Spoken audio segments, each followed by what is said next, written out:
की शुरुआत इस वक्त की बड़ी खबर आपको बता दें, बागेश्वर धाम के महान धीरेंद्र शास्त्री का गुजरात दौरा खत्म हो गया है, जिसके बाद वो बागेश्वर धाम लौट आए। गुजरात में उन्होंने 4 शहरों में अपना दिव्य दरबार लगाया।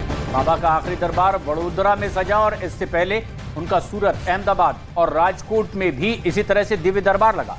और इन सभी शहरों में अपार भीड़ बाबा के दिव्य दरबार में शामिल होने के लिए पहुंची, जिसे देखकर बाबा बागेश्वर गदगद हो गए। राजकोट में तो श्रद्धालुओं ने बाबा बागेश्वर को मोबाइल टॉर्च दिखाकर अपना समर्थन जाहिर किया, जिसे देखकर धीरेंद्र शास्त्री की खुशी का ठिकाना नहीं रहा। वडोदरा से लेकर राजकोट तक बाबा बागेश्वर ने हिंदू राष्ट्र की अलख जगाई और साथ ही लव जिहाद के खिलाफ सनातनी बेटियों को अपने ही अंदाज में जागरूक किया और साथ ही इसकी साजिश करने वालों के खिलाफ बाबा बागेश्वर ने हल्ला बोला गुजरात की धरती से।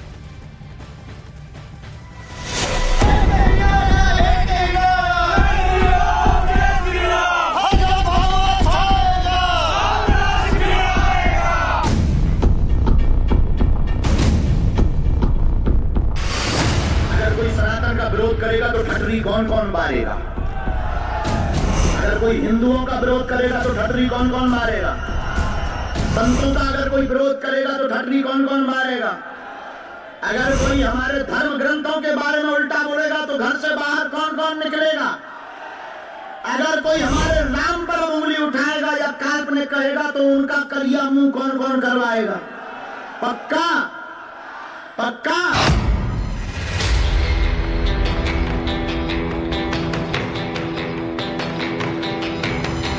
गुजरात के वडोदरा में बाबा बागेश्वर की ये सनातनी हुंकार सुनकर सनातन विरोधियों की बेचैनी बढ़नी तय है।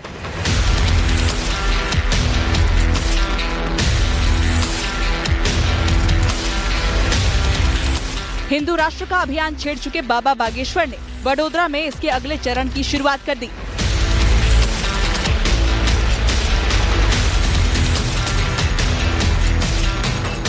बाबा बागेश्वर सनातनियों को बाबा बागेश्वर के झंडे तले एकजुट कर रहे हैं, ताकि वक्त पड़ने पर सनातनियों की एक दहाड़ से हिंदू विरोधियों की घिग्गी बन जाए, ठठरी बन जाए।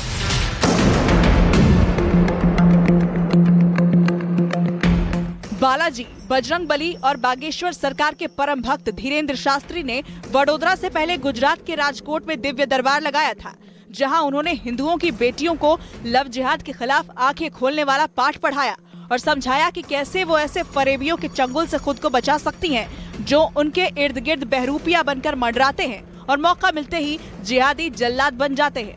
जिहाद एक सोची समझी विदेशी साजिश है, जिसमें फंड देकर के हमारी बहनों को प्रायोजित ढंग से शिकार बनाया जाता है। अब हमारी बहन बेटियों को स्वतः ही समझना पड़ेगा, उन्हें महारानी लक्ष्मी बाई बनना पड़ेगा और ऐसे स्वधर्मे निधनम श्रेया पर धर्मो भयावहा, हमारा वाला अच्छा होगा, ये उनको दिमाग से निकालना पड़ेगा। तेल के कनिस्तर में हाथ बोरो और फिर तिल के बोरा में हाथ लगाओ, जितने हाथ में तिल छिपक जावे उतनी बार भी कोई दूसरे मजहब का कसम खावे, एक तिल बराबर भरोसा नहीं।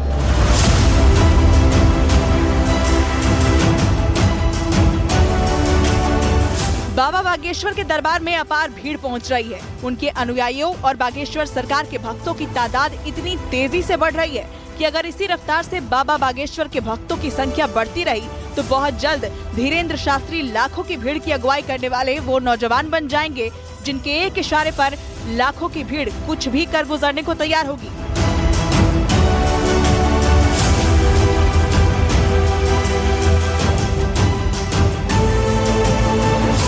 राजकोट के दिव्य दरबार में इसकी झलक देखने को भी मिली, जब किसी मशहूर हस्ती की तरह बाबा बागेश्वर को हजारों श्रद्धालुओं ने मोबाइल की टॉर्च जलाकर समर्थन दिया। जय जय श्री राम, जय जय श्री राम, भारत माता की, भारत माता की, वंदे जय हिंद।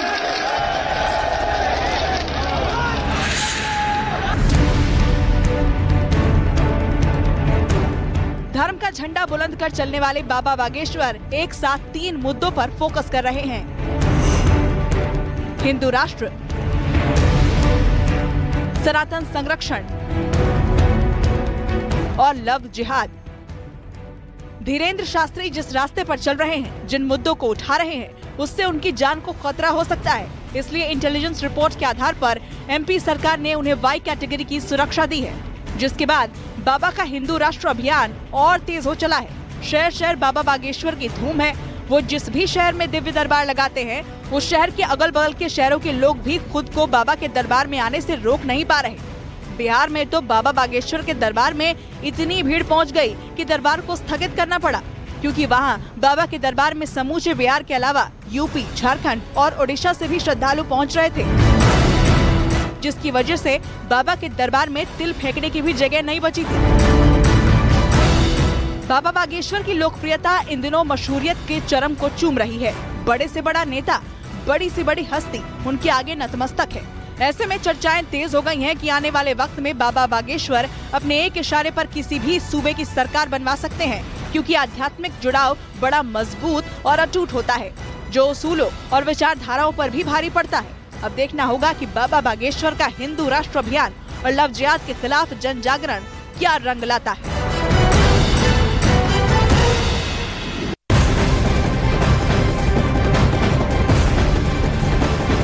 बाबा बागेश्वर के लव जिहाद वाले बयान पर अब ऑल इंडिया मुस्लिम जमात के राष्ट्रीय अध्यक्ष मौलाना शहाबुद्दीन रजवी बरेलवी भड़क गए हैं और उन्होंने बाबा पर लोगों को उकसाने का आरोप लगा दिया। उन्होंने ये कहा कि बाबा पूरे देश में दंगा कराना चाहते हैं। उन्होंने सरकार से मांग की है कि इस तरह के बयान पर प्रतिबंध लगाना चाहिए।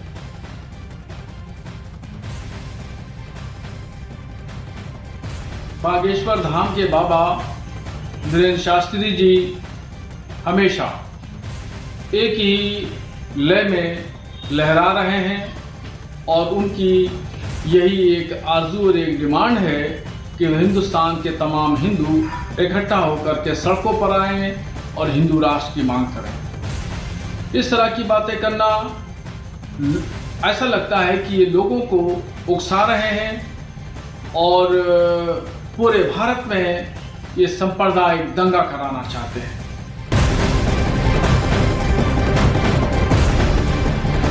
और यूपी के शाहजहांपुर से इस वक्त एक बड़ी अपडेट सामने आ रही है, जहां लव जिहाद मामले में आरोपी फहीम को पुलिस ने गिरफ्तार कर लिया है। साथ ही नाबालिग लड़की को भी बरामद कर लिया है। फहीम पर उसके धर्म की असलियत छिपाकर नाबालिग लड़की को प्रेम के फरेब में फंसाकर शादी करने का आरोप लगा है। लड़की के घर वालों की शिकायत पर अब पुलिस ने पहले लड़की को बरामद किया और उसके बाद 2-3 दिनों तक छापेमारी के बाद फहीम को भी धर दबोचा गया है।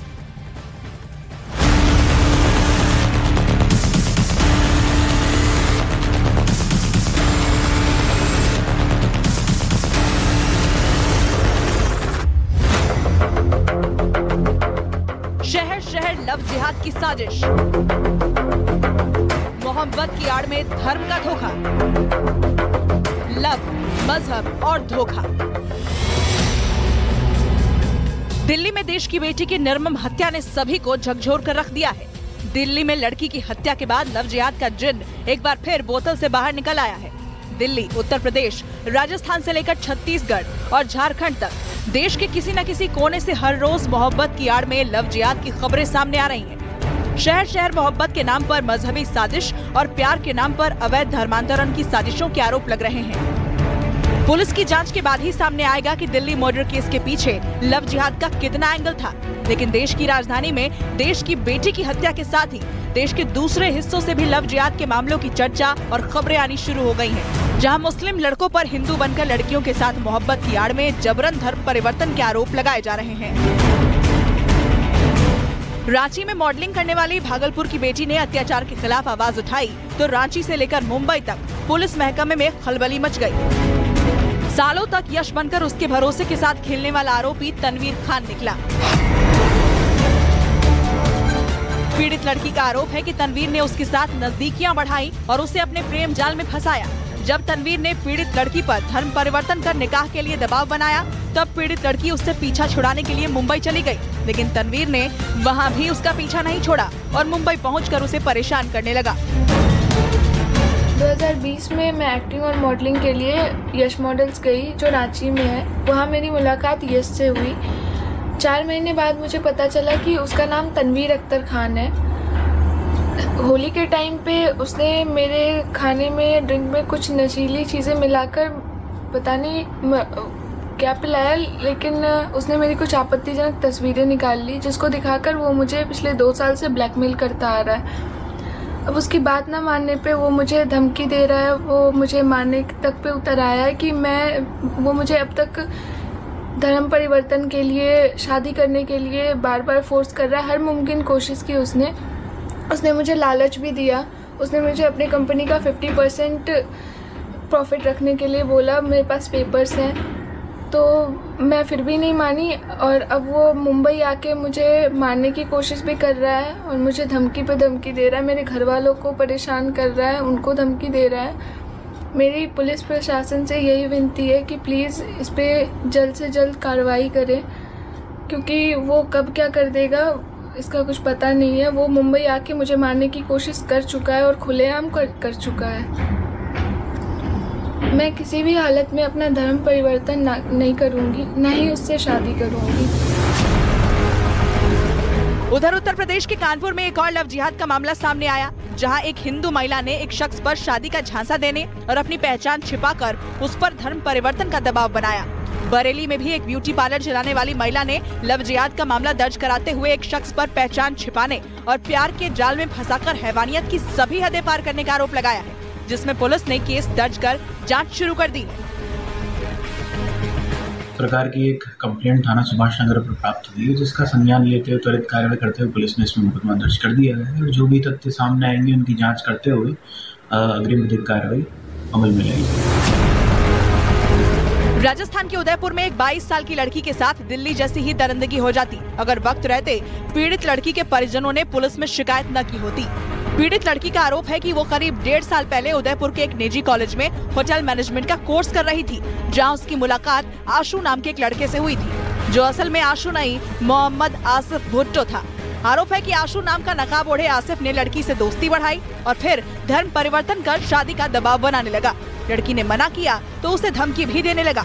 हद तो तब हो गई जब दिल्ली में साहिल की दरिंदगी के बाद आसिफ ने लड़की को उसी तरह का अंजाम भुगतने की धमकी दी, जिससे डरी सहमी लड़की ने फौरन पुलिस में शिकायत की। आरोप ये भी है कि पहले भी आरोपी ने पीड़ित के साथ मारपीट की थी और लव जिहाद की साजिश में उसकी पूरी फैमिली शामिल थी। अभी मेरा नंबर वायरल करके और लिखा ये लड़की गलत काम करती है, इसलिए क्योंकि इसने मेरे को टाइम दिया था सुबह 12 बजे तक, अगर तू बुरखा पहन के नहीं आई तो तेरा सब कुछ बर्बाद कर दूंगा और तुझे जान से मार भी दूंगा। और वेपन और नाइफ लेके घूमता है, बिल्कुल शार्प नाइफ लेके। फिर मेरे पास कोई ऑप्शन नहीं बचा तो मैं अम्मा माता थाने आई। धमकी बस यही कि ना धर्म परिवर्तन कर और ना अल्लाह की राह पे चल, सुन्नत बन, ऐसी बातें करता था मेरे साथ। अगर तूने ऐसा नहीं किया तो मेरे साथ ये कर दूंगा, वो कर दूंगा। देश भर में शहर शहर लव जिहाद के मामले सामने आ रहे हैं। दिल्ली में देश की बेटी के साथ हुई दरिंदगी देखने के बाद बेटियों के माँ बाप डरे सहमे हैं। उन्हें डर है कि कहीं कोई साहिल उनकी बेटी की भी ऐसी ही दरिंदगी से हत्या न कर दे। उदयपुर, शाहजहांपुर और जबलपुर, साथ ही बरेली और कानपुर में जिन माँ बाप की बेटियां कथित लव जिहाद के चंगुल में फंस चुकी हैं, उनकी आंखों की नींद गायब हो चुकी है। उनको अपनी बेटी की फिक्र है और ये फिक्र तब तक रहेगी जब तक धर्म की आड़ में लव जिहाद की साजिश रच रहे आरोपियों को सख्त से सख्त सजा नहीं मिल जाती है।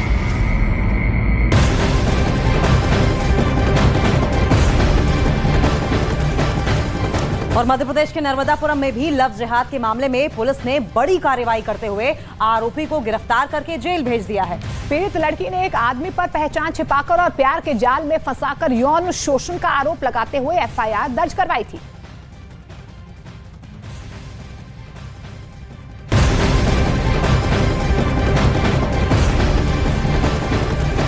बाबा बागेश्वर ने गुजरात की धरती से एक बार फिर से हिंदू राष्ट्र की हुंकार भरी है और अपने विरोधियों को खुलेआम चुनौती दी है। उन्होंने कहा है कि हिंदू राष्ट्र के विरोधियों की ठठरी बंद जाएगी और इस काम में रुकावट डालने वाले सभी विरोधियों की साजिश नाकाम हो जाएगी। बाबा बागेश्वर ने हिंदू राष्ट्र के लिए सनातन जीवन शैली अपनाने को कहा और हिंदू परिवारों में एकजुटता बढ़ाने की अपील की है। साथ ही साथ राजकोट के मंच से बाबा बागेश्वर ने हिंदुओं को एक छत्र के नीचे एकजुट होने की अपील की और कहा कि अगर हिंदू एकजुट हो जाएं तो समुद्र भी उन्हें रास्ता देने के लिए मजबूर हो जाएगा। और इसी के साथ उन्होंने हिंदू एकता के साथ साधुओं की सुरक्षा भी बेहद जरूरी बताया है और कहा है कि उनकी मांग है कि सरकार साधुओं को सुरक्षा दे।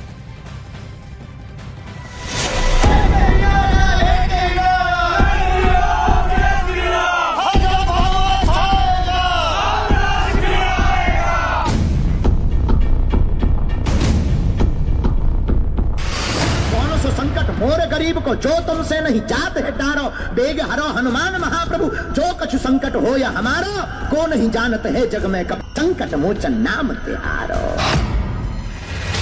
बाबा बागेश्वर को देश पर संकट नजर आ रहा है। संकट मजहबी कट्टरता का, संकट हिंदू धर्म के खिलाफ बढ़ती साजिश का और संकट सनातन धर्म की असुरक्षा का।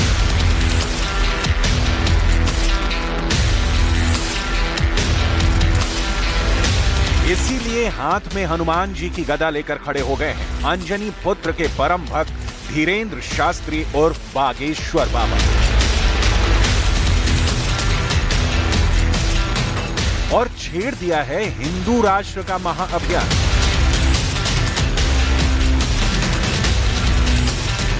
बिहार राज्य के 13 करोड़ लोगों में से 5 करोड़ लोग ही अपने घर के बाहर धर्म का ध्वज मस्तक पर तिलक लगाकर निकलने लगेंगे। उसी दिन भारत हिंदू राष्ट्र की ओर अग्रसर हो जाएगा। बाबा बागेश्वर जहां भी जाते हैं अपने दिव्य दरबार में हिंदू राष्ट्र की अलग जगाते हैं, लोगों से साथ आने की अपील करते हैं और उनकी इस अपील का असर बहुत गहरा होता है। गुजरात के राजकोट में बाबा बागेश्वर ने अपने दिव्य दरबार में हिंदू राष्ट्र बनाने का संकल्प फिर दोहराया और कहा कि इसमें बुराई क्या है, हिंदू राष्ट्र से किसी को तकलीफ क्यों हो रही है। भारत वैदिक काल से हिंदू राष्ट्र था, है और आगे भी रहेगा।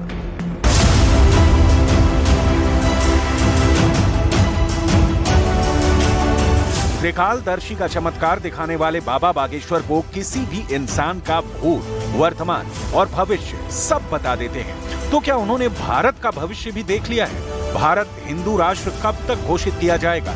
क्या बाबा ने वो तारीख जान ली है?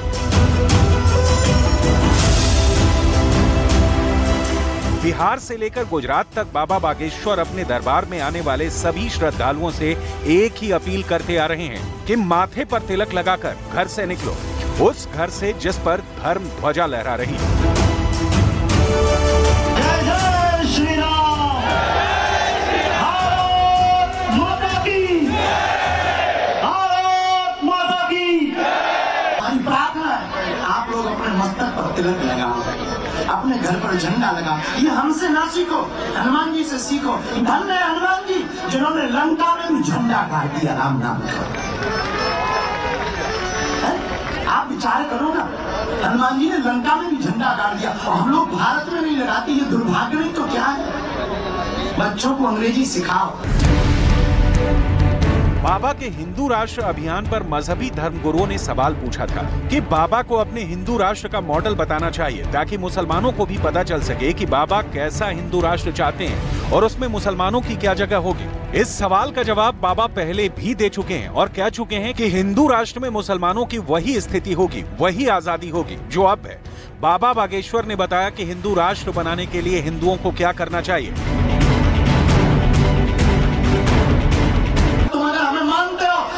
धर्म के मानते हो, हमारा कोई निजी स्वार्थ नहीं, हम तो पूरे भारत को जगाने निकले। जब तक भारत को हम एक नहीं कर देंगे तब तक चैन से नहीं बैठेंगे। हमारी प्रार्थना है आप लोग अपने मस्तक पर तिलक लगाओ, अपने घर पर झंडा लगाओ। ये हमसे ना सीखो, हनुमान जी से सीखो। धन्य है हनुमान जी जिन्होंने लंका में भी झंडा गाड़ दिया राम नाम का। आप विचार करो ना, हनुमान जी ने लंका में भी झंडा गाड़ दिया और हम लोग भारत में नहीं लगाते। ये दुर्भाग्य नहीं तो क्या है? राजकोट के मंच से बाबा बागेश्वर ने हिंदुओं को एक छत्र के नीचे एकजुट होने की अपील की और कहा कि अगर हिंदू एकजुट हो जाएं तो समुद्र भी उन्हें रास्ता देने के लिए मजबूर हो जाएगा। लेकिन हिंदू एकता के साथ साधुओं की सुरक्षा भी बेहद जरूरी है, जिसकी मांग उन्होंने सरकार से की।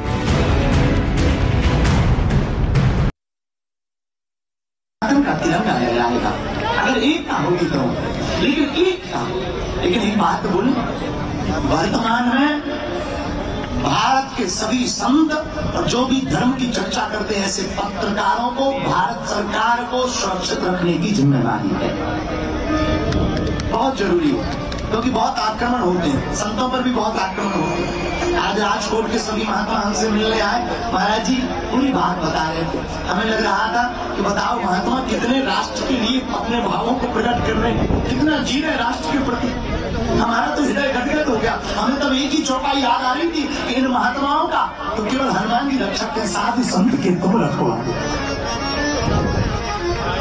लेकिन हम भारत सरकार से प्रार्थना करेंगे, भारत को अगर विश्व गुरु बनाना है तो पहले नशा बंद किया जाए, भारत के राष्ट्र हितैषी कार्य करने वालों को सुरक्षित रखने की व्यवस्था की जाए। बाबा बागेश्वर के हिंदू राष्ट्र में हिंदुओं की एकजुटता, संतों की सुरक्षा और बेटियों को लव जिहादियों से बचाने के मुद्दे शामिल हैं। लिहाजा बाबा ने राजकोट के मंच से लव जिहाद का भी जिक्र किया और कहा कि हाथ पर कलावा बांधने वाले फरेबियों को हमारी बहनें पहचाने और ऐसे जिहादियों से रानी लक्ष्मीबाई बनकर निपटें। पुजारी हर शनिवार और मंगलवार सनातन की शिक्षा देना प्रारंभ करते हैं। बस सभी मंदिरों के पुजारी शनिवार और मंगलवार सनातन की शिक्षा दीक्षा देना प्रारंभ कर दें, ताकि हमारी बेटियों को लव जिहाद के चक्कर में कोई कायर बहका न पाए। वो कलावा बांध कर आवे, हमारी बहनें बहक ना जावे। बहुत हो गया ढोंग धतूरा भारत में, अब हमारी बेटियों से भी प्रार्थना है, तुम्हें अब रानी लक्ष्मीबाई बनना ही पड़ेगा। बुजदिल नहीं, कायम नहीं, तुम्हें अब महारानी लक्ष्मीबाई बनना ही। बाबा बागेश्वर का हिंदू राष्ट्र अभियान जारी है। वो देश भर में घूम घूम कर एक पंथ कई काज कर रहे हैं। वो राम और हनुमान की भक्ति में लीन है। वो हिंदू राष्ट्र अभियान के अगुवा हैं। वो सनातन की आवाज बुलंद करने वाले जोशीले नौजवान हैं, जो सनातन की धर्म ध्वजा पकड़कर आगे आगे चल रहे हैं और उनके पीछे चल पड़ा है लाखों भारतवासियों का हुजूम।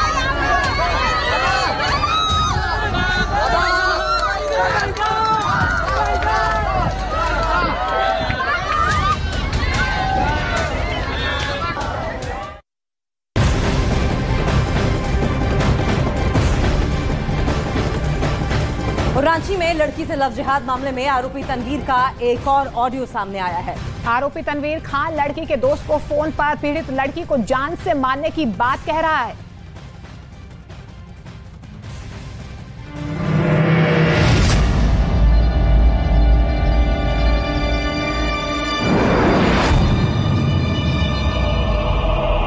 रांची में मॉडल के साथ लव जिहाद मामले में आरोपी तनवीर पर गिरफ्तारी की तलवार लटकी हुई है। रांची पुलिस मामले की लव जिहाद के एंगल से जांच में जुट गई है। रांची पुलिस ने पीड़ित मॉडल का बयान दर्ज किया है और साथ ही मॉडल ने रांची पुलिस को कई सबूत भी सौंपे हैं। रांची पुलिस ने मॉडल के बयान को अपनी एफआईआर में शामिल कर लिया है। वहीं पीड़ित लड़की ने पुलिस से आरोपी को जल्द से जल्द गिरफ्तार करने की मांग की है।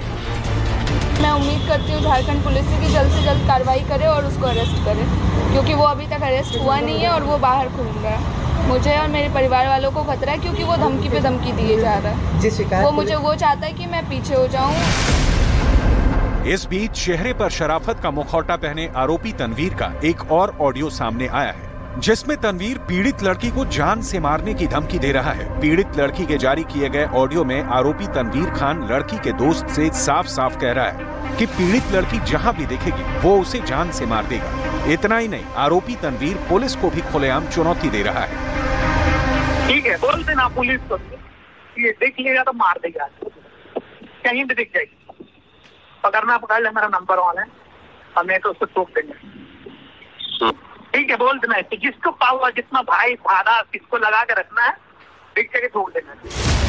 पीड़ित लड़की के आरोपों में कितनी सच्चाई है वो तो पुलिस की जांच के बाद ही पता चलेगा, लेकिन लगातार आरोपी तनवीर के वायरल हो रहे बयानों से साफ है कि तनवीर दूध का धुला तो नहीं है, क्योंकि वो कभी अपनी गलतियों के लिए माफी मांगता है तो कभी लड़की को देखते ही जान से मारने की धमकी देता है। वहीं अगर लड़की के सभी आरोप पुलिस जांच में सच साबित होते हैं तो तनवीर दोहरी मुसीबत में फंस सकता है। शायद यही वजह है कि तनवीर लड़की को लगातार धमकाकर उस पर शिकायत वापस लेने का दबाव बना रहा है। बाबा बागेश्वर के हिंदू राष्ट्र और लव जिहाद के बयान पर धर्म गुरुओं में भी बहस तेज हो गई है। और सुनिए हिंदू धर्म गुरु और मौलाना ने अपने अपने पक्ष रखते हुए किस तरह से अपनी बात कही। हिंदू राष्ट्र की बात के साथ साथ धीरेंद्र शास्त्री लव जिहाद पर भी लगातार प्रहार करते हुए दिख रहे हैं। हमारे साथ मौलाना शहाबुद्दीन रजवी बने हुए, साची एचएस रावत साहब भी हमारे साथ हैं। रजवी साहब, मैं आपके पास आऊंगी। इससे पहले देखिए, एचएस रावत साहब ने कहा कि आपके धर्म गुरु अगर इस तरीके की बयानबाजी करें तो कोई दिक्कत नहीं होती, लेकिन सवाल यह है कि अगर हिंदू राष्ट्र के साथ साथ लव जिहाद पर भी बात हो रही है जो एक बड़ी समस्या है, तो आखिर दिक्कत क्या? और ऐसा नहीं है कि मुस्लिम समुदाय के लोग वहां पर नहीं पहुंचते। पटना को आप याद कर लीजिए, एक अल्पसंख्यक ने वो जो पोस्टर से पूरा वो गली में लगा दिए थे, उसकी भी बहुत चर्चा हुई थी। बजरंग बली के समर्थन में कहा था कि अली खड़ा है। इस पर फिर आप क्या कहेंगे? देखिए, जहां तक लव जिहाद की बात है तो इस सिलसिले में हमने पहले भी अपने तमाम नौजवानों से ये कहा है कि अपनी इस्लामी पहचान कतन न छुपाएं, हाथ में कलावा ना बांधें और गले में रुद्राक्ष न पहनें। अपनी जो पहचान है वो कतन बिल्कुल न छुपाएं और गैर मुस्लिम लड़कियों से कोई भी किसी भी तरीके से संबंध न बनाए। ये किसी एतबार से शरीयत ने इसको जायज़ करार नहीं दिया है, न कानूनी एतबार से जायज़ है और न शरअन जायज़ है।